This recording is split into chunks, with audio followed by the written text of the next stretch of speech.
Let's start with our keynote presentation for the day. And for that, let me invite Mr. Manoj Apte.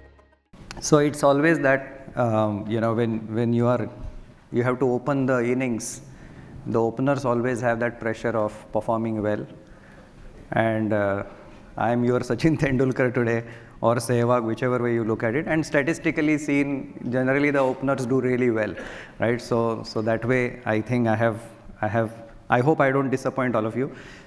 So before I get into the interesting presentation, and this was the topic that was given to me, and before I really look at the future and at least my point of view in terms of how L&D would really look at shaping itself in the future, I think many of the good things that we all have been doing, they don't go away. The fundamentals don't change. The whole purpose of learning doesn't change. I think it is just the whole strategy and the way it is positioned, the timelines, etc., will definitely change.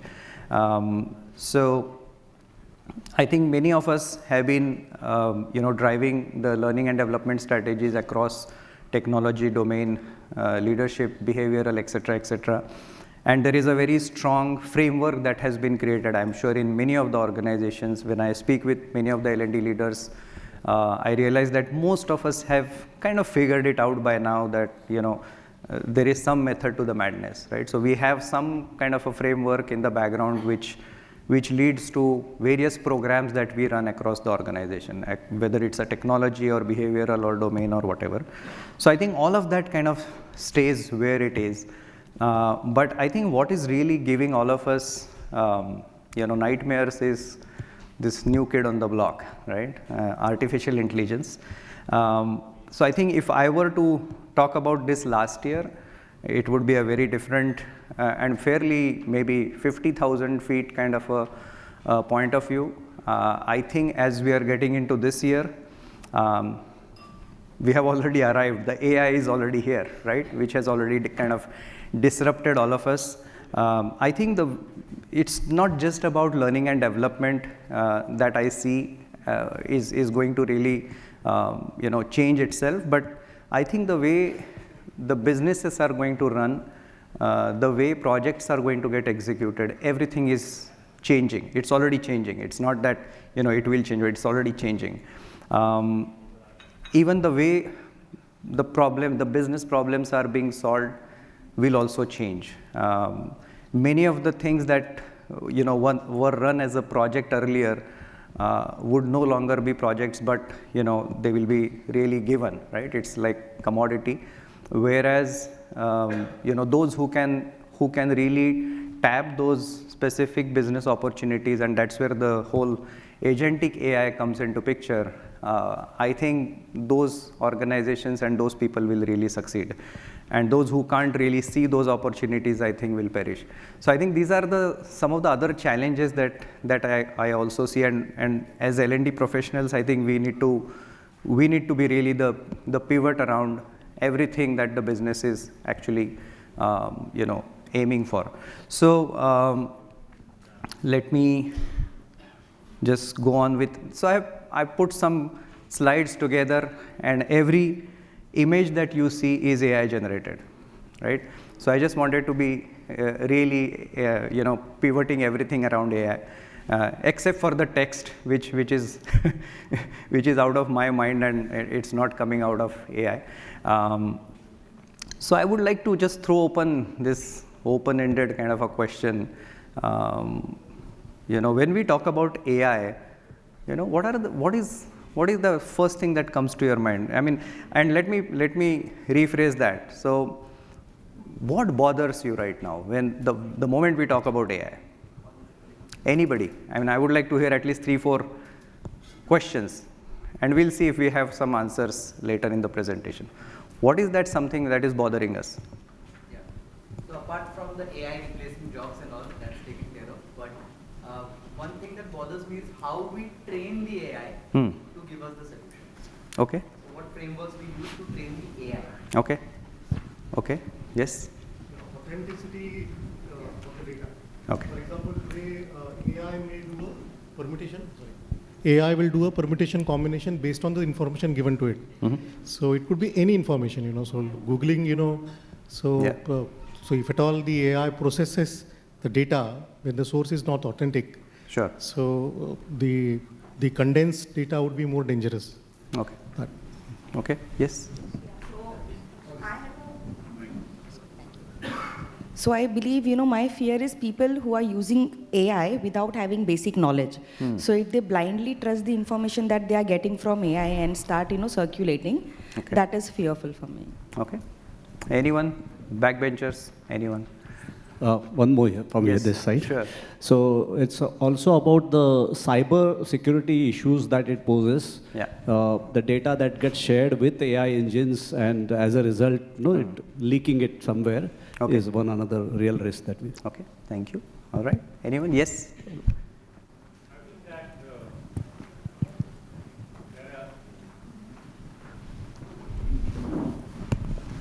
I always feel that there is an uncertainty and where this AI will lead and what are the challenges the professional will face in future. Okay. That comes in my mind always. Okay. Thank you. Okay, one from this side and then I'll proceed. Yes.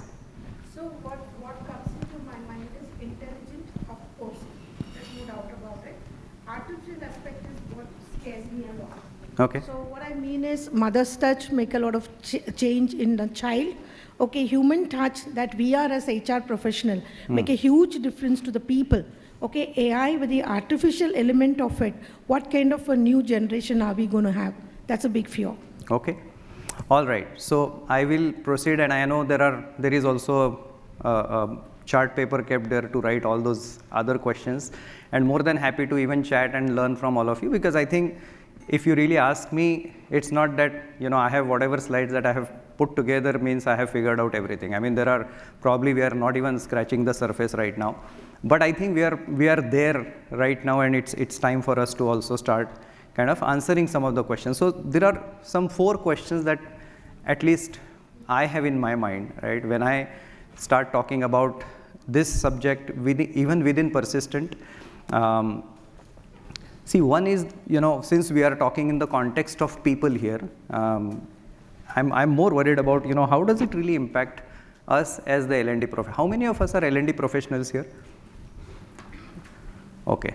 How many from HR, pure HR? Okay, few. So I see majority. So I think the first question is definitely pertinent. I'm sure all of us would like to really go a little deeper into that. The second one is, how does it really impact the employees, right? And I think that's something that we all have to figure it out together.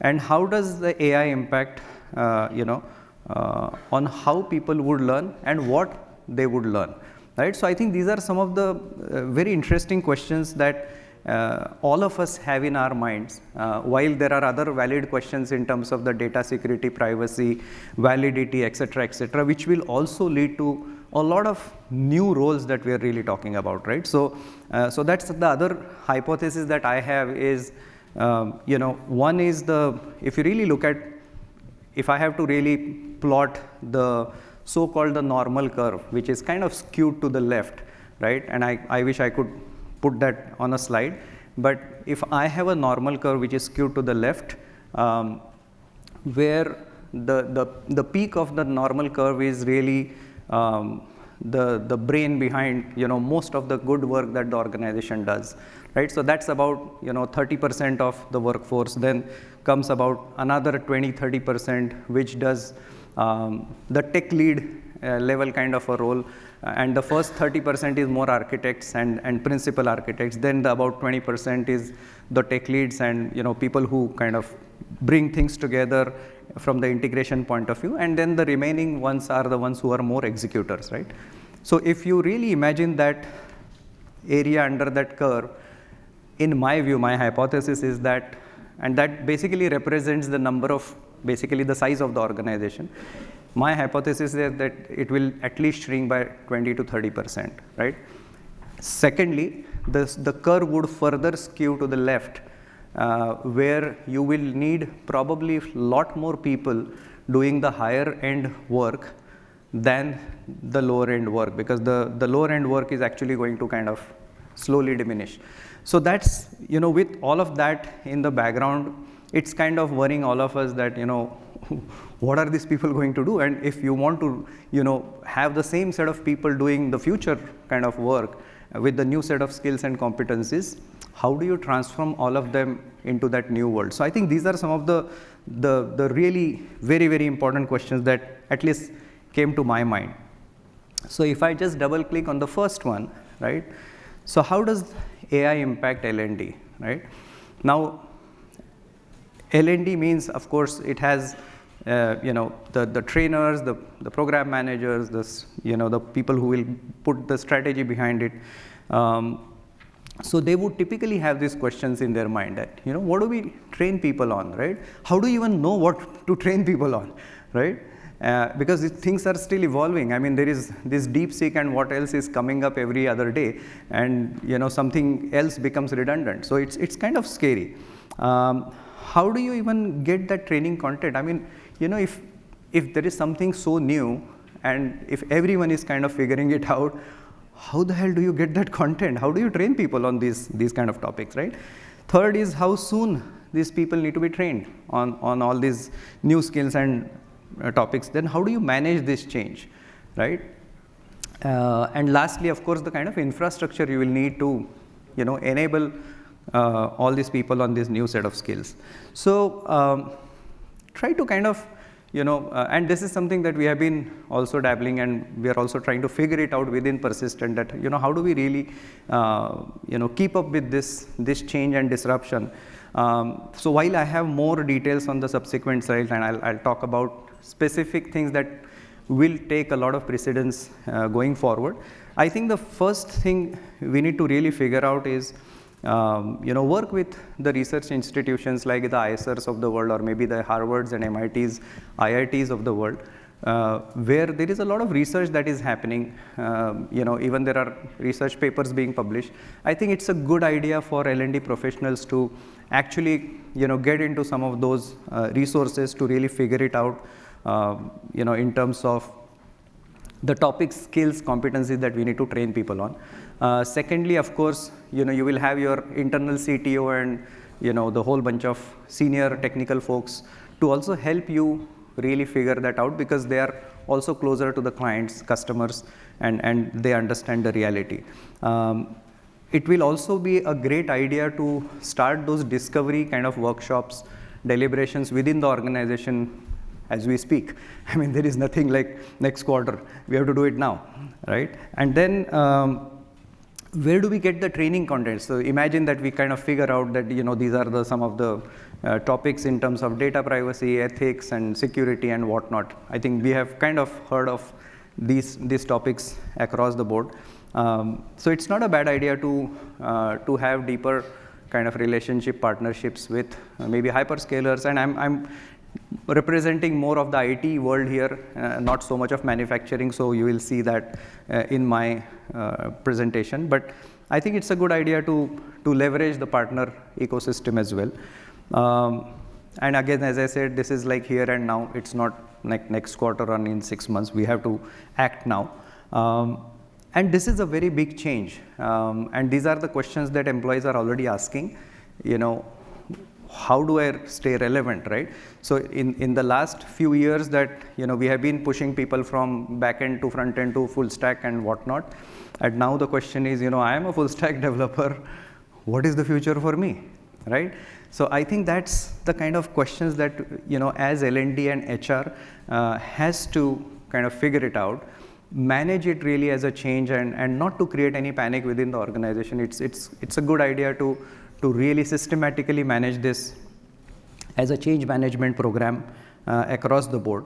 And of course, the infrastructure will be probably very, very different, because that's where some of the security and other concerns that some of you spoke about are absolutely pertinent, because obviously you can't just have everyone access everything, because that leads to some other risks. But now there are few other solutions which are more local, which are more secured, that are also coming up. Like within Persistent, we have our own,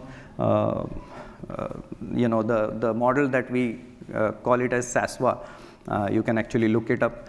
So it pretty much does pretty much everything and anything. How much time do I have? 5 minutes? Okay, and I have just done with my first slide. So I need to really rush through this. So I think this is something which is interesting times ahead. How does it impact the employees? A lot of anxiety, right? And in terms of what happens to my role and all of that, right? What happens to my existing skills? Do I have to kind of relearn a whole bunch of new skills? What are the new skills that I need to learn and when? So I think, again, we need to, as L&D, and I see L&D being absolutely the pivot function for this entire big change that we are really talking about. See, the way we are actually looking at this topic within Persistent, it's not just limited to the delivery and engineering roles, it is across the board, right? Everyone is getting impacted, including L&D itself. Like the way the way we actually generate our question banks, the way we create our own assessments, the content, you can pretty much generate everything on the fly, right? So I think similarly, if you look at the contract management or even the operations and planning and finance, it's getting into every function. So it's our role and our responsibility to make sure that all those boxes that you see around, all those functions need to be enabled.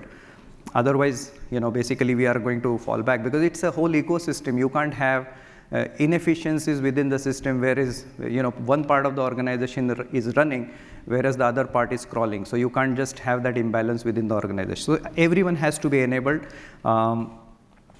There are few things that I will really talk about, and because we have lack of time, and I'm around for some time, so we can definitely talk more about it. So while there are, let me just go to the, in fact, I'll just skip some of these, and I just want to, yeah. So I think these are some of the questions that are bothering all of us in terms of what are the new digital technical skills that people need to learn, and these are just maybe 5% of what the whole laundry list is. But what is more important is something that you see, the second one here. So if you really look at, as I said, the whole normal curve kind of getting skewed to the left, where you will have more people doing higher order jobs. So for example, you have a senior developer in the next 1 or 2 years would be probably expected to behave like an architect, right? An architect might be expected to behave like a principal architect and so on. So if you really look at it, the whole life cycle is squeezing, the roles are kind of becoming plus plus, and those who really can't really get to the next higher order kind of roles may perish.